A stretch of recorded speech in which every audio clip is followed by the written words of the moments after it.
siento muy contento de poder participar en un tema que ya hacía falta que nos reunamos para discutir estos temas que está realmente afectando no solamente a nuestros países, sino a varios países de la región, sino también al mundo entero, el tema de la inflación. Primero, dar una opinión general de lo que está pasando en el mundo. Ya lo mencionaba Alberto, en el sentido que uno de lo que ocurre, estalla el problema de la inflación es la guerra entre Ucrania y Rusia. Y eso ha tenido varios efectos. Primero ha demostrado lo vulnerables que somos ante un mundo que tendenciosamente en el pasado llevaba hacia la globalización, y eso no es nada más ni otra cosa que la interdependencia de los países, y por eso es que los efectos que tiene la guerra, que básicamente se va hacia los carburantes y hacia productos agropecuarios como el trigo y otros, han tenido pues una enorme incidencia en el mundo,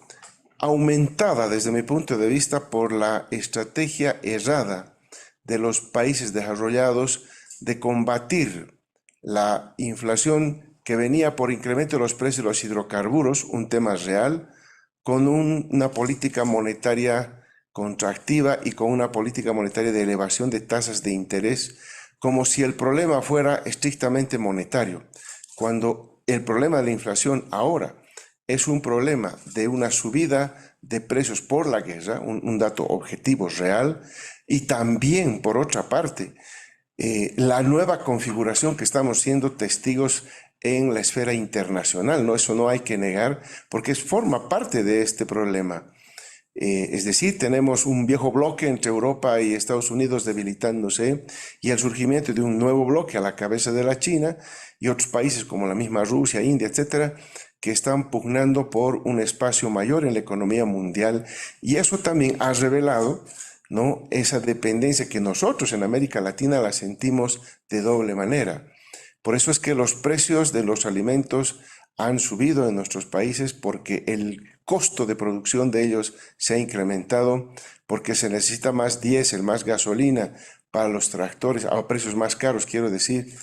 Y segundo, los fertilizantes que tienen que ver también con el tema de hidrocarburos se han elevado, y por lo tanto, como no había ya el proveedor de antes de trigo en el planeta, entonces todos se han dedicado a producir. Todos nos hemos recordado que hay que producir y no simplemente comprar, ¿no?, en la vieja lógica neoliberal de que uno lo puede satisfacer solo comprando de afuera, sino que ahora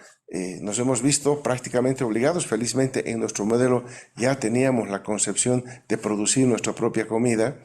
y por lo tanto ese es uno de los factores que nosotros hemos podido utilizar para poder resolver nuestro problema. Sin embargo, vemos y observamos con preocupación porque de una u otra manera este problema de la inflación nos está afectando a todos. A nosotros también nos afecta por el lado del precio del petróleo, porque si bien somos exportadores de gas, somos importadores de líquidos. Importamos petróleo, importamos diésel, ¿no?, importamos gasolina. Pese a todos los esfuerzos que estamos haciendo por la sustitución de este producto en la importación, pero la velocidad con la que ha venido esto nos ha ido afectando a todos, y evidentemente esto de la reconfiguración del planeta, en la nueva estructura, en la configuración de los nuevos grupos de países que pugnan por el poder económico internacional, por una parte, la guerra, que también forma parte de ese problema, entre Ucrania y Rusia, la elevación de tasas de interés y políticas monetarias absolutamente obsoletas de los países desarrollados, que no han resuelto, como se ha observado en todo este tiempo, han ido subiendo las tasas de interés, afectando lo que también a Alberto le preocupaba, el tema de la deuda externa, porque a elevadas tasas de interés, en realidad ahí viene el efecto hacia nosotros por mayores costos financieros que tenemos que pagar. Y en fin, todo eso ha configurado en esta crisis que tenemos que enfrentar, y me parece muy buena idea, porque yo me adscribo a todo lo que hasta ahora se ha dicho, de que la única manera de poder resolver esto es trabajar, ocuparnos verdaderamente del problema y ver que nosotros sí podemos y tenemos la capacidad de hacerlo si nos ordenamos un poco, si nos organizamos un poco entre nosotros mismos. Yo concuerdo totalmente con que ese tema, uno de los temas centrales que nos debilita y que nos ha estado imposibilitando ampliar el comercio entre nosotros mismos, porque hay producción boliviana, argentina, producción mexicana, en fin, brasilera, de todos que podemos nosotros utilizar para resolver nuestros problemas, pero ahí traba el elemento de la disponibilidad de la divisa, hoy que nos toca pagar más por la deuda externa, por las tasas de interés afuera, y por lo tanto este tema de los pagos en moneda nacional, los swaps, como tiene Argentina con China, nos explicaba Alberto, y otro tipo de pagos que también lo ha propuesto el compañero Lula en su campaña de tener una moneda común, etcétera. Creo que son los elementos que deberíamos profundizar para alcanzar ese mayor dinamismo en el comercio entre nosotros. Nosotros podemos resolver, nosotros somos una zona muy rica que tiene recursos naturales, que tiene capacidad de proveer alimentos a nosotros mismos. No necesitamos estar importando. Si nosotros nos vemos como una región, si la región sea una economía cerrada, podemos resolver nuestros problemas de alimentación y muchos otros entre nosotros mismos, ¿no? Lo que pasa es que todavía tenemos en la cabeza la mentalidad de exportar, ¿no? En Bolivia se decía cuando se implementó el neoliberalismo de exportar o morir, y en realidad muchos países casi se mueren tratando de exportar, porque en realidad hay que ver la solución entre nuestros países, entre nuestros mercados, entre nuestra demanda que tenemos como región, que yo creo que se puede resolver fácilmente muchos de nuestros propios problemas. Por lo tanto, esta reunión no solamente cobra importancia en enfrentar con políticas, desde mi punto de vista, que van hacia la producción, porque decía yo, hoy nos está enseñando la crisis, no es una crisis de inflación estructural para nuestro país, es una inflación que básica viene por la guerra, ahí está el tema central, y sería un buen punto, como lo mencionaba también Alberto, de poder llevar una voz de nuestros países a lo que está ocurriendo con la guerra, porque evidentemente ellos no se dan cuenta de los efectos que se tienen. Pero por otro lado, el tema de la inflación también tiene que ver con un fenómeno que nosotros tenemos que incorporar a la discusión. Nosotros le hemos llamado la crisis climática, porque es una crisis, no la podemos detener como humanidad, y se está dando, avanza a pasos agigantados. Hoy los ciclos agrícolas parece que estuvieran cambiando producto de esas sequías, esas heladas que recibimos en nuestros países, o que esa falta de agua para poder realizar la producción agropecuaria. Temas elementales que en el pasado estaban prácticamente siendo resueltos en nuestros países, que hoy recrudecen por el cambio climático, esta crisis. Nosotros le llamamos crisis cuando los organismos internacionales simplemente le llaman cambio climático como si fuera una transición absolutamente normal. No, esto ha sido producido por los países desarrollados que en su afán de dominio económico en el planeta han hecho ese tipo de descalabros en el medio ambiente, y nos está generando problemas a todos. Y nosotros pagamos la factura de los errores de los modelos de desarrollo que emplearon en su momento en ese capitalismo salvaje que aplicaron en los países desarrollados para salir como los más fuertes, como los más grandes. Esa crisis climática también merece atención en esta discusión sobre la inflación, porque gran parte de la inflación viene de los alimentos, porque uno, no los estamos importando en la medida en que se requiere y además a precios más altos. Segundo, el costo de producción de los alimentos ha subido, pero a eso se añade esta crisis climática que está entorpeciendo la producción agropecuaria, que es básica en cualquier sociedad y que hay que ponerle ojo al tema de la producción de alimentos, de la producción agropecuaria en nuestros países. Entonces, son dos elementos importantísimos en los cuales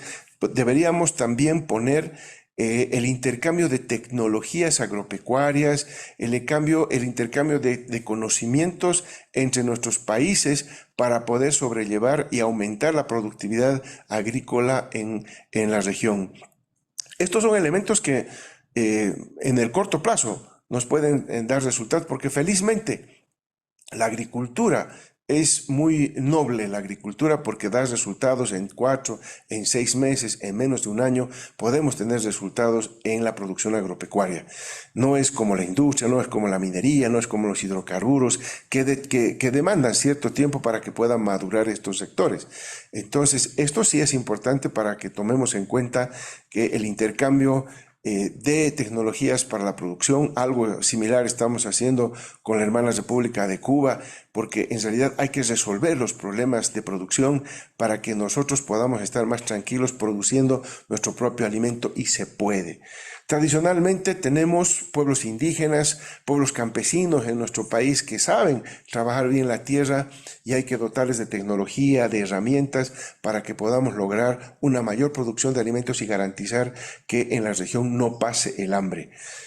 Por lo tanto, es un tema que yo incorporaría de lo que se ha mencionado actualmente para poder avanzar. No tenemos ningún problema en la propuesta del presidente López Obrador sobre hacer la cumbre presencial el 6 y 7 de mayo en Cancún. No tenemos ningún problema con el lugar, hermano Manuel López Obrador, más bien nos gusta la idea de que sea por allí. Sin embargo, lo que hay que definir un poco es esto de la presencia de las empresas privadas, de los empresarios privados, porque en el caso boliviano, por ejemplo, gran parte de la producción, tanto agropecuaria y otros, viene del lado estatal. Por lo tanto, nosotros vamos a tener también una presencia del Estado con nuestras empresas, con nuestras industrias, porque el modelo boliviano se ha basado no solamente en dejar en manos del sector privado la producción, sino por el contrario tratar de fortalecer estratégicamente a nuestras empresas públicas para que puedan tener un rol gravitante en la economía, y así lo estamos logrando. Por lo tanto, ahí en el caso boliviano nos gustaría participar con nuestras empresas públicas y un poco dibujar, rayar la cancha de la participación de las empresas privadas, tanto de nuestros países vecinos como las nuestras, para que tuvieran también un espacio para que ellos puedan reunirse y poder discutir de manera abierta, ¿no?, este tipo de intercambio de ofertas y demandas de productos que quizás la estamos produciendo al lado, ¿no?, en términos de costos, en términos de transporte, logística y otros que ellos mismos seguramente van a definir. Ahí nada más una pequeña presión que deberíamos tener, paralelamente a la nuestra quizás, una reunión de todo el sector privado, más en el caso nuestro, de empresas públicas, para poder definir esto del intercambio. Y hacer énfasis nuevamente en el tema del pago en nuestras monedas, del pago de hacer swaps con nuestros propios países, para poder de alguna manera agilizar esa parte financiera, como lo había mencionado. Creo que esos son los elementos que se podría discutir. Hay muchos otros que seguramente van a salir en la medida en que vayamos profundizando este tema. Y bueno, nada más decirle al presidente López Obrador y a todos los que están acá presentes nuestra total predisposición de participar activamente en este tipo de foros, de reuniones, que lo que hace es fortalecer nuestras relaciones, esta construcción de nuestra patria grande, que somos todos los países que vivimos aquí en este lugar del planeta. Muchísimas gracias.